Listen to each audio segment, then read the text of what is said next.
much emphasis do you guys put on practice rounds? You put a lot of emphasis or not a lot of emphasis on practice rounds? You're allowed to answer. You put emphasis or not emphasis? A lot.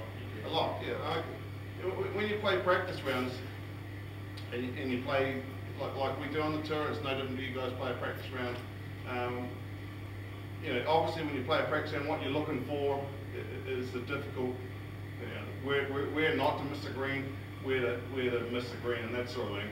And you've got to note all those things down. And when you play practice rounds, and a lot of the stuff I've learned on the tour, or most of the stuff that I use myself that I've learned is from Jack Nicklaus. I spent a lot of time following him around.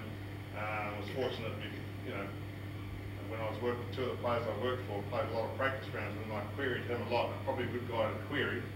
And I'd always ask him the question like, when you guys play practice rounds, do you guys spend a bit of time chipping around the greens and that sort of thing? Well, Jack would never ever practice from an area that you might likely hit the ball, and I'd always ask him, why would you not go and practice here? Because he said, in the tournament, I'll never ever hit it there. Like say say for example, the flag was on the back right-hand side of the green, and there was a trap there that was almost impossible to get it up and down. He would never go and practice out of that trap because he would make sure he never ever hit the ball in that trap, which is good thinking.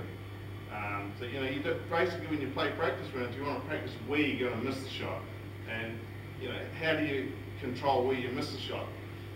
Well, and obviously that's just ability. But so when you play your practice rounds, you don't always just, if you go out here and play today, you don't always fire at the flags.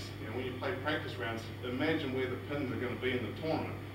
Generally when you play a practice round, it's probably the same now in the tournament. The flag is located in the easiest position, so you don't wear out the part of the green where the flag's going to be. So very seldom would the flag be in the center of the green, right? When you play a practice ball, when you play a tournament round, it's not going to be dead center of the green. So when you play a practice round, you don't necessarily need to aim at the flag.